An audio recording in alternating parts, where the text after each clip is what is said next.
Hey everyone, Viking here today, and I'm doing my surprise deck profile that I mentioned earlier in my Blackwing updated profile.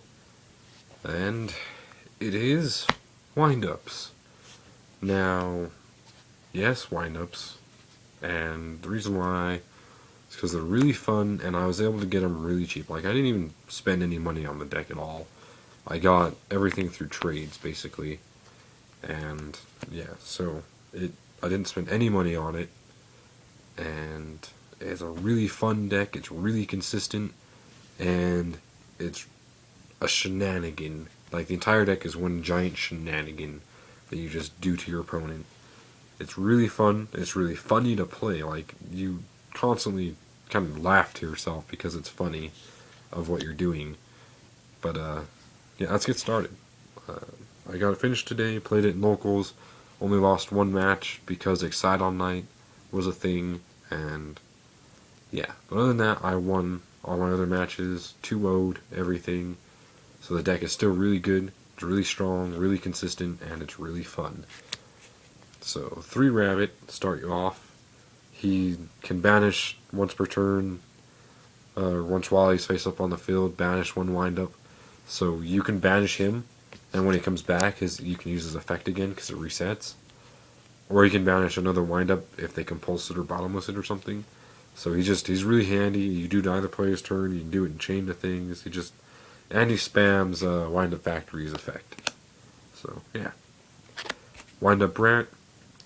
This basically makes your deck reoccur all the time. Like, you summon him, use his effect to summon something from grave. Factory's effect adds something to hand, and then you have an XYZ, and it just Wind Up Rat adds a lot of consistency and a lot of just shenanigan and play, and just really good here. 3 Wind Up Shark. Again, he's really good.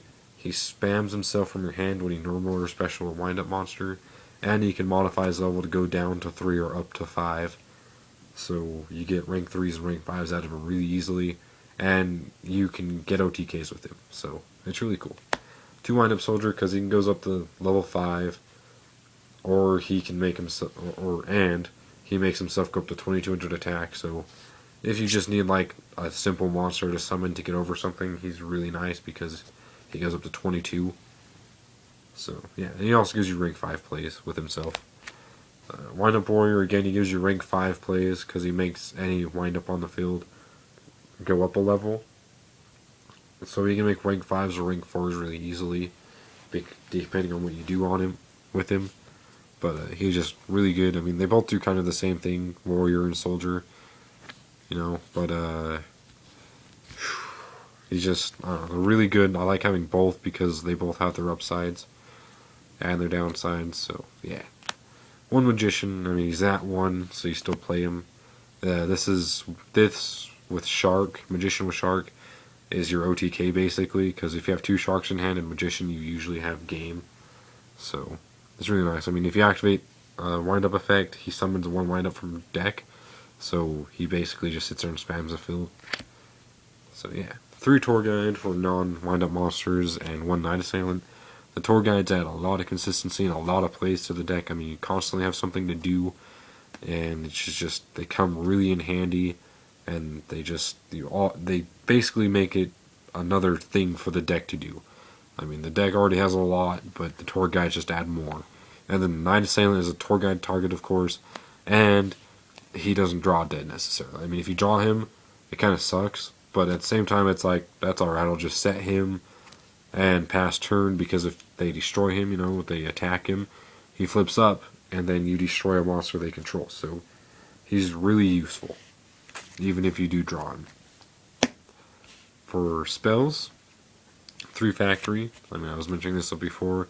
It's kind of like a Black Whirlwind for the deck, but anytime a Wind Up effect is activated, you get to add another Wind Up to your hand, and that's only once per turn. But it also works on your opponent's turn too. So if they like compulse your Rabbit or something, you can chain Rabbit's effect to add something to hand, basically. So Wind Up Factory really helps thin the deck and really helps get what you need to your hand. 3 MST to get rid of back row and things like Kaiser Coliseum. 2 Tanky because Rabbit is a Beast Warrior, and you just really want Rabbit on field, so Tanky really helps with that. 2 Dress. A lot of people don't even run Lance. A lot of people don't even run Dress in like any deck because it's not that good. But at the same time, it is like for this deck, you're not really worried about destruction effects because all your cards basically protect from destruction.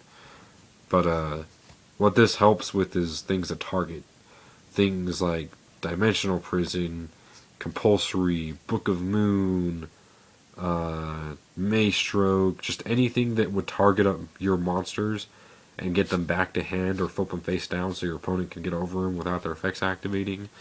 Dress is kind of your savior for that. So it works for monster effects too, which is why I like it over Lance in this deck. A lot of people don't run it, they run more traps in place of it. But I personally really like this. This got me game today in locals, of course. Like, it really works good in the deck.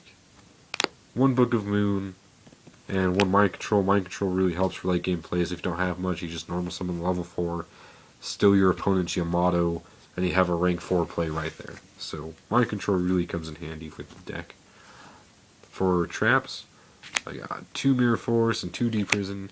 You run both because you have room. The deck, honestly, you can run any spells and traps you want. It's all just player preference as to how it works and how they want it to do. But I personally like having both of these.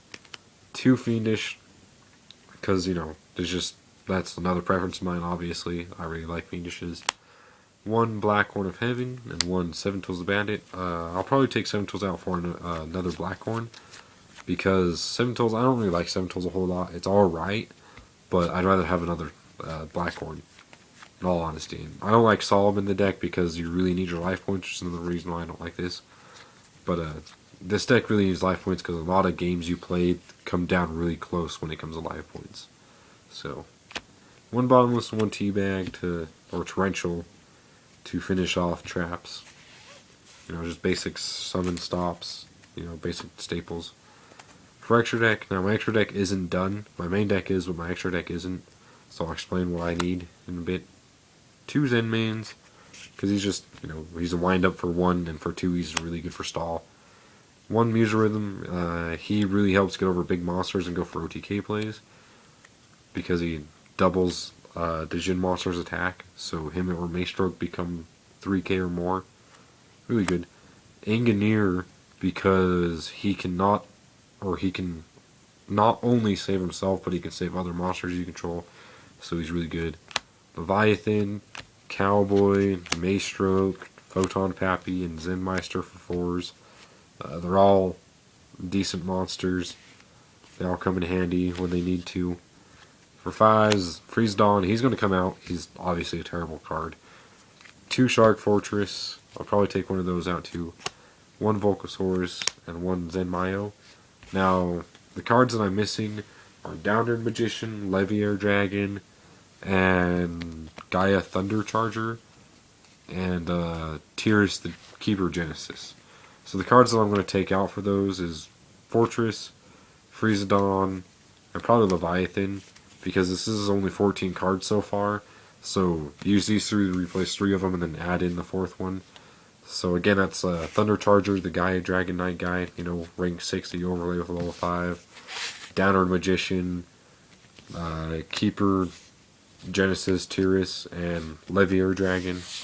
I need all 3 of those, or all 4 of those, because they're really good cards to have. Leviair helps make a certain play. But, yeah, so that's my deck so far. And again, it is a really fun deck. I really enjoy playing the deck. I only lost once today, like I said earlier, to an Evil Swarm player that went Excite on Night first turn and I didn't have a response. So I was sad about that. But I did do good, only lost that one game and won the other ones. The deck is really fun. I really enjoyed playing it. It's really nice to do on DevPro, nice to test. And yeah. But go ahead and give some comments, you guys. Give me ideas. Feel free to give me any ideas that you may have for the deck. Feel free to ask me questions about certain cards, or maybe a ruling question you might have. Feel free to ask me basically anything you want. I'm always open to answer your questions. If you have a deck profile you want me to do, like, say, battling boxers or something, I don't know, go ahead and ask me, and I'll see if I can't find somebody that has the deck, and that does good with the deck, and I'll do a deck profile for you guys. So, yeah, hope you enjoyed the video. Feel free to leave your comments and questions. And, yeah, see you later.